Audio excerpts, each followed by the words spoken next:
देख सकते हैं किसान भाइयों, ये जो तरबूज लगा हुआ है और बारिश का मौसम, एकदम बिल्कुल बारिश हो रही है। जैसा कि आपको हम दिखा रहे हैं, एकदम बारिश के मौसम में, वो भी उत्तर प्रदेश लखनऊ में। नमस्कार, मैं हूं भानु मौर्य, आप सभी का स्वागत है। तो आज हम हैं उत्तर प्रदेश के लखनऊ ज़िले में, और लखनऊ ज़िले में आपको बता दें, यह जो जिस जगह पर हैं, यह हम बीरमपुर गांव में हैं। और यहाँ पर एक बहुत ही प्रगतिशील किसान है जो तरबूज की खेती कर रहे हैं, और लगभग ये 2008 से तरबूज की खेती कर रहे हैं, और इसमें एक बहुत ही बढ़िया मुनाफा भी ले रहे हैं। तो बारिश के मौसम में तरबूज की खेती के लिए किन किन चीज़ों की ज़रूरत पड़ती है, किन किन बातों पर ध्यान देना पड़ता है, तो अभी हम उनके साथ जुड़ने वाले हैं और एक एक करके सारे बिंदुओं पर चर्चा करेंगे कि बारिश में तरबूज की खेती करने के लिए क्या क्या चीज़ें ज़रूरी है। तो आइए चलिए चलते हैं, उनसे मिलते हैं और एक एक बिंदु पर चर्चा करते हैं। तो साथ बने रहिए, वीडियो को पूरा देखिए। तो हमारे बीच सर आ गए हैं, तो सर से चलते हैं, जानकारी लेते हैं। सर नमस्कार। नमस्कार सर। सर अपने बारे में एक पहले परिचय दीजिए। सर मेरा नाम अरविंद कुमार वर्मा है, ग्राम बीरमपुर, पोस्ट इंदौराबाग, ज़िला लखनऊ का निवासी हूँ जी।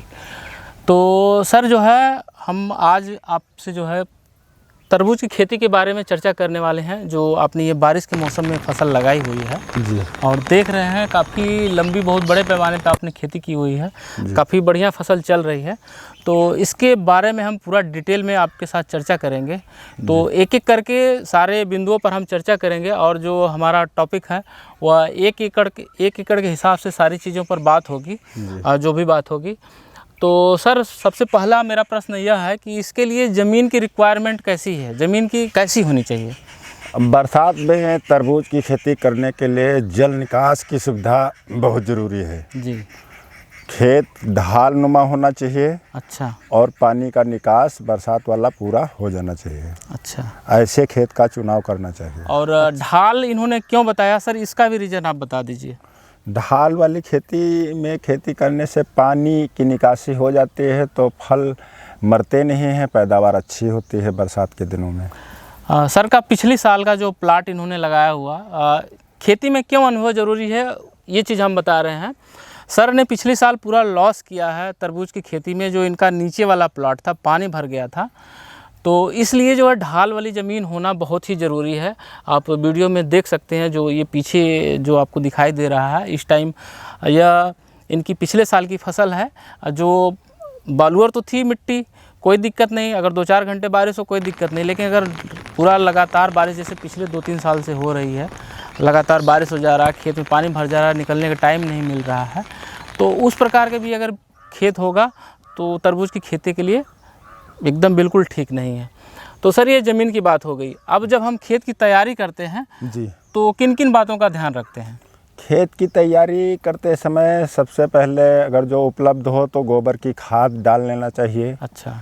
उसके बाद में बेड बनाने के समय उसमें डीएपी, पोटाश, माइक्रोन्यूट्रंस, अच्छा, इन तीनों खादों को एक में मिक्स करके बेड बनाने से पहले डालकर उसके बाद में बेड बना देना चाहिए। अच्छा। तो अब बेड जो आपने बता दिया कि जो बेड बनाते समय जो है खाद हम उसमें डाल देंगे। अब बारी आ गई मल्चिंग की। तो जब मल्चिंग हम लगाते हैं तो मल्चिंग हम कैसे लगाते हैं, पूरा मल्चिंग के बारे में आप डिटेल से थोड़ा बताइए।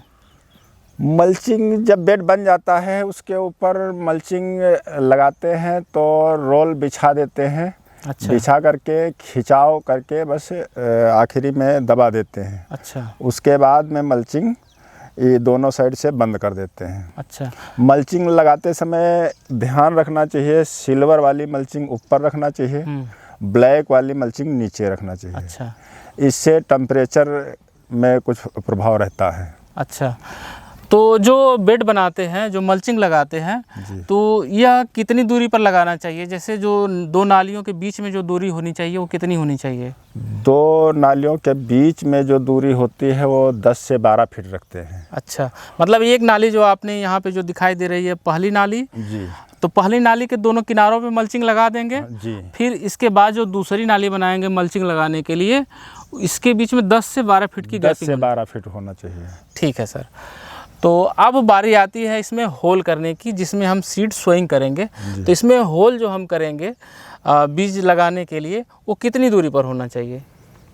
होल बीज लगाने के लिए 1.5 से 2 फीट रखते हैं। हाँ। 1.5 फीट, जैसे कम बेल वाले पौधे हैं, वैरायटी होती हैं कम बेल वाली, अच्छा। उनमें 1.5 फीट रखते हैं। जो लंबी बेल वाली होती हैं उसमें 2 फीट पर लगाते हैं। अच्छा। तो बढ़िया अच्छा रहता है, उत्पादन अच्छा होता है। ठीक है सर, आपने होल के बारे में बता दिया। अब हम बारी आती है बीज चुनाव की। तो बीज का चुनाव हम कैसे करते हैं यहाँ के मौसम के लिए? बीज कौन सा सबसे बढ़िया रहता है? अब बीज बरसात के लिए तो सागर किंग नाम से आता है। अच्छा। सबसे बढ़िया बीज यही रहता है। इसका छिलका ज़बरदस्त होता है, बाहर लोडिंग के लिए भी बढ़िया होता है। अच्छा। और कलर में अंदर लाल बहुत गहरा होता है। अच्छा। मजबूत, बरसात में सड़ता गलता नहीं है, मजबूत होता है। सबसे बढ़िया बीज तो यही है। ठीक है, जैसा आप देख सकते हैं अब जो कलर कितना फल का कितना बढ़िया, कितना सुंदर दिखाई दे रहा है। तो ये सर सागर किंग, इसके अलावा भी और कोई लगा सकते हैं अगर ऑप्शन लगाना चाहें तो? हाँ बिल्कुल लगा सकते हैं। किरण नाम से आती है एक वैरायटी। अच्छा। वो लगा सकते। बेहतरीन। इसमें अगर बीज की बात करेंगे तो बीज भी देखिए वैसे ही हैं। पहूजा की 0035 है, अरुण के नाम से आती है। अच्छा। वो भी वैरायटी इससे ज़बरदस्त ही है, कम नहीं है। तो 1 एकड़ में लगभग कितना मल्चिंग कितना लग जाएगा और जो है बीज कितना लग जाएगा? 1 एकड़ में 4 रोल मल्चिंग सीट के लगेंगे। अच्छा। और बीज 200 से 220 ग्राम लगता है। अच्छा, ये तो बीज हो गया। अच्छा, अब ये बीज लगाने के बाद कितने दिन बाद इसमें जो है कल्ले दिखाई देने लगते हैं? जैसे 1-2 पत्ती के जो पौधे निकल जाते हैं, कितना टाइम लगता है? बरसात के मौसम में अगर जो नमी बरकरार है तो बीज बुआई के 4-5वें दिन पौधा ऊपर निकल आता है 2 पत्ती का। अच्छा। आराम से 4-5 दिन में जार्मिनेशन हो जाता है। अच्छा, तो जब पौधा 2 से 3 पत्ती का हो जाता है, जब ये चलने लगता है जी, तो उस टाइम पौधों को किन किन चीज़ों की सबसे ज़्यादा ज़रूरत पड़ती है?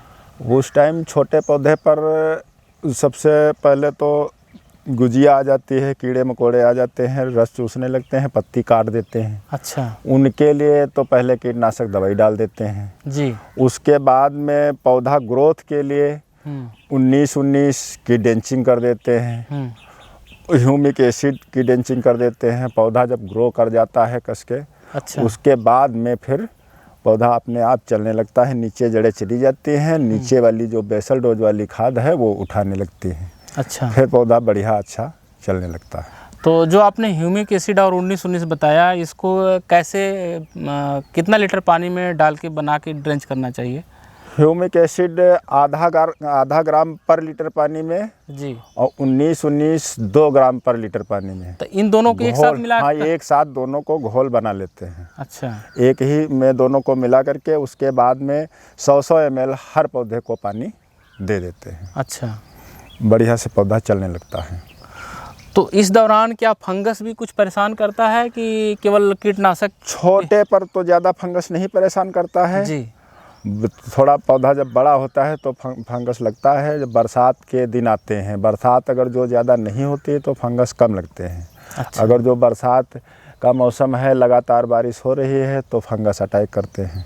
अब हम बात करेंगे इसमें दवा शेड्यूल की, जो कीटनाशक और फंगस के लिए जो होती हैं, कितने कितने दिन पर इसमें तरबूज की खेती में देना चाहिए, तो इसके बारे में सर से जानते हैं।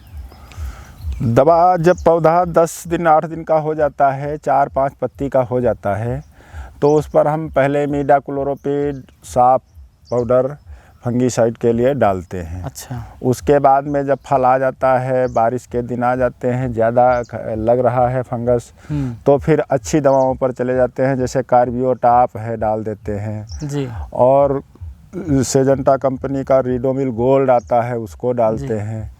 कॉपर ऑक्सीक्लोराइड, इन सब फंगीसाइडों का इस्तेमाल करते हैं। अच्छा, जो मात्रा सर रहती है, जैसे जो मात्रा कैसे किसान तक जब पहुंचती है जी, तो उसमें क्या होता है कि जैसे कंपनी कुछ बताती है और उसका स्प्रे यहाँ जब आते हैं, अगर आप नहीं हैं, जैसे अगर कोई लेबर कर रहा है, कुछ कर रहा है, मात्रा बढ़ा दिया, तो कंपनी क्या रेकमेंड करती है कि कितनी मात्रा होनी चाहिए पर ग्राम के हिसाब से?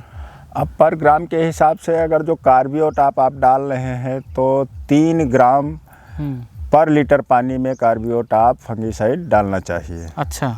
और अगर जो साफ फंगीसाइड डाल रहे हैं तो उसको 2 ग्राम पर लीटर पानी के साथ मिलाकर छिड़काव करना चाहिए। Ridomil gold? रेडोमिल गोल्ड का 2 ग्राम पर लीटर पानी से छिड़काव करना चाहिए। ये कंपनी जो बताती है? हाँ, कंपनी यही डोज होता है। और कीटनाशक जैसे मान लीजिए जो फल मक्खी और जो कीड़े अन्य लगते हैं इस पे उसके लिए? अगर जो फल मक्खी आ रही है तो उसके लिए फल मक्खी के लिए दवाई सोलेमुन आती है, एक बायर कंपनी की है। अच्छा। उसका 1 ml 1 लीटर पानी में घोलकर छिड़काव किया जाता है, जिससे कि 10 दिन कोई फल मक्खी का प्रभाव खेत पर नहीं आएगा। अच्छा, बढ़िया अच्छी दवाई है। तो ठीक है, सर ने बहुत ही बेहतरीन जानकारी दी। एक एक बिंदु पे हमने जो है एक एक चीज़ों को ध्यान में रख के पूरी चर्चा की। बहुत ही सुंदर जानकारी दी। तो किसान भाइयों, अगर आप भी बारिश के मौसम में अगर तरबूज की खेती करना चाहते हैं और सर ने जो जो रिक्वायरमेंट बताई, जैसे सबसे ज़रूरी जो है ज़मीन का, अगर आपके पास ढाल वाली है और बलुई ज़मीन है तो आप 90% तो यही जीत जाते हैं, तरबूज की खेती में आप सक्सेस हो सकते हैं। बाकी 10% सारा मैनेजमेंट में चला जाता है। तो पहला जो 90% जो है ज़मीन पे अगर फोकस करेंगे, अगर इस प्रकार की ज़मीन अगर आपके आसपास है, अगर पड़ी हुई है, बारिश में उसका उपयोग भी नहीं लोग ज़्यादा कर पाते हैं, तो बिल्कुल आप तरबूज की खेती कर सकते हैं। तो वीडियो कैसी लगी आप कमेंट में ज़रूर लिखें। अगर वीडियो पर पहली बार आए हैं तो हमारे चैनल को सब्सक्राइब करिए, वीडियो को अधिक से अधिक शेयर करिए। मिलते हैं आपको एक नई वीडियो में। इसी तरह से जो आपको एक नई वीडियो मिलती रहेगी। तो जय जवान जय किसान। सर बहुत बहुत धन्यवाद। नमस्कार सर।